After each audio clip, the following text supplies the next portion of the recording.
Écoutez pas tous, bien-aimés frères et sœurs, le dernier soldat allemand a quitté définitivement le sol du Niger. Enfin, enfin, le peuple du Niger peut respirer. Bravo au président Tchani.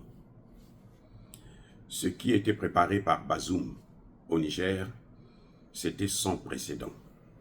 C'était un test où les puissances occidentales avaient décidé de faire de l'ensemble du territoire nigérien un espace, une très grande base militaire de l'OTAN pour contrôler, piller et massacrer les Africains. C'était ça l'objectif, hein, ce que vous voyez là. C'était ça l'objectif. L'objectif, il n'était pas venu pour partir. Ils n'étaient pas venus pour régler le problème de lutter contre le terrorisme. Non, ils étaient venus pour rester. J'y suis, j'y reste. Donc, c'était un grand défi. C'est peut-être même un plus grand défi que celui du Mali, hein, où il fallait faire partir à la fois l'ONU, Barkhane et autres. Là, les Américains avaient déjà 2 bases militaires. Une à Niamey, une à Agadez. 2. Les Français, pareil, 2 ou 3. Maintenant, ils cherchaient à étendre leur base militaire. Et les autres pays européens venaient petit à petit s'installer, comme les Allemands, les Britanniques et les autres. Ils venaient s'installer. Et le secrétaire général de l'ONU, l'autre brigand là qui est à New York, Guterres, lui, il est venu carrément dire que c'est lui qui nous a fait savoir la vérité, qu'on va faire une base internationale, créer une armée internationale, en fait, une armée otanienne. Parce qu'il n'y avait pas les Russes, il n'y avait pas les Chinois. Il devait faire pire que ce qu'ils sont en train de faire, comment on appelle le pays là, à Djibouti. Il devait faire pire que Djibouti. Cette fois-ci, il devrait être que, comme les Américains ont fait avec l'île de Chagos, ils ont chassé tous les Noirs, comme d'habitude, là où c'est les Noirs, c'est pour eux. Ils ont chassé tous les Noirs, et puis ils ont créé la plus grande base militaire américaine dans le monde. La base de Diego Garcia, je crois. Voyez, donc, ce qui se passait au Niger, c'était très, très, très grave. Le cas du Niger était plus compliqué parce que ils avaient déjà eu des revers au Mali et au Burkina Faso. Donc ils se disaient, la dernière chance pour nous dans le Sahel, c'est garder le Niger. Mais c'était sans compter sur l'intelligence, la détermination du peuple nigérien et la volonté de Dieu. Attendez, je réponds. C'était sans compter sur la volonté de Dieu. Et oui. Et tout ça, c'était pourquoi? L'uranium, le pétrole, l'or, l'eau, les terres rares du Sahel. C'est tout. Il n'y avait que ça. Il n'y a pas autre chose. C'est ça qui guidait les intérêts américains. C'est ça qui guidait la présence otanienne. C'est ça qui a motivé le discours du secrétaire général de l'ONU à Niamey. Donc, c'était un grand défi à relever pour le général Tchani. C'était un très grand défi à relever. Vous allez me dire qu'il y a quelques Russes et autres.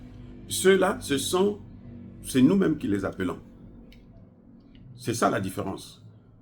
Les Russes, nous les avons appelés. Si on n'a plus besoin d'eux, on va leur demander de partir. Et ils vont partir aussi. Parce que les Russes ont toujours fait ça. Ce n'est pas la première fois. Ils ont fait ça en Angola, en Namibie, partout. Ils ont fait ça en Afrique. Ils viennent quand vous les appelez. Ils vous aident. Quand le problème est réglé, ils vous laissent partir. Voilà la différence entre les Russes et les Otaniens. Donc, je crois qu'il faut féliciter le gouvernement du Niger. Il faut féliciter aussi la population Parce que le gouvernement là ne pouvait pas réussir s'il n'avait pas été accompagné par cette population.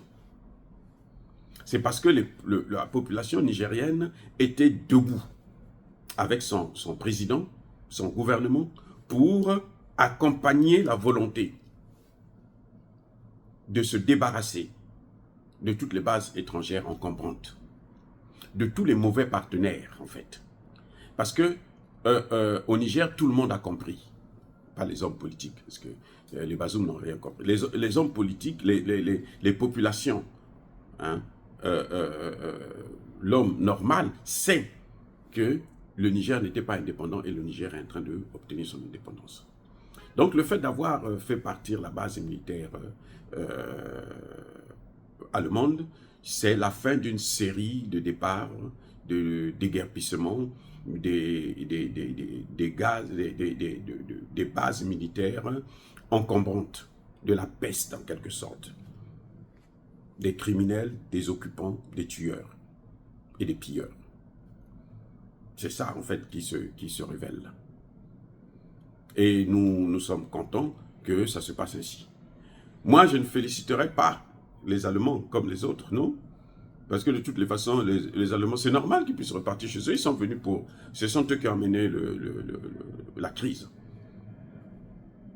Les Allemands aussi ont participé à la tuerie de Saddam Hussein, au bombardement de la Libye, à la déstabilisation de la Libye.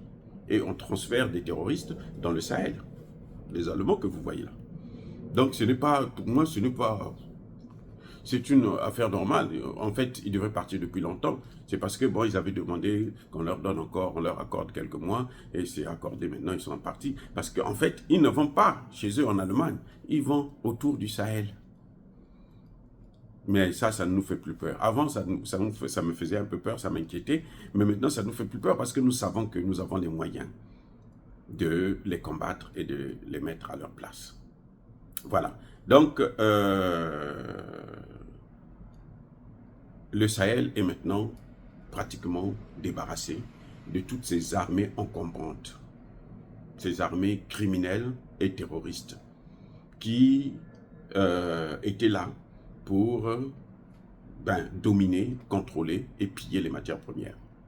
En même temps, bon, massacrer les populations autant qu'ils peuvent. Bravo au général Tchiani, bravo à son gouvernement, bravo à l'armée nigérienne pour le travail qu'ils sont en train d'abattre. Nous savons que ce gouvernement a déjà fait beaucoup de choses, notamment dans le domaine de la santé et de l'éducation, en réduisant par exemple les frais de santé de moitié, 50% a réduit ça. Ah oui, c'est pas chose facile pour un pays qui est aussi pauvre comme qui est pauvre, mais qui est aussi appauvri comme le Niger. Hein. Ils ont beaucoup fait dans le domaine de l'éducation, ils ont beaucoup fait en ce qui concerne le contrôle, la reprise de contrôle, la mainmise sur les matières premières essentielles comme l'uranium, le pétrole, et ça, c'est formidable. Dire cela, c'est inciter à la haine ou à la violence, non. Il y a colère, il y a mal. Encore une fois de plus, bien aimés frères et sœurs, soyez bénis, soyez abondamment bénis par le Dieu de Kémité, par nos ancêtres évangélisés. Mais que tous ceux qui persécutent le continent africain, le pillent et le déstabilisent, qu'ils soient noirs, blancs, chinois, arabes, juifs, indiens, qui qu'ils soient punis, maudits, foudroyés, neutralisés, écrasés, effacés par le Dieu de Kémité, par nos ancêtres évangélisés. Vive l'Afrique éternelle, j'ai dit, et j'assume.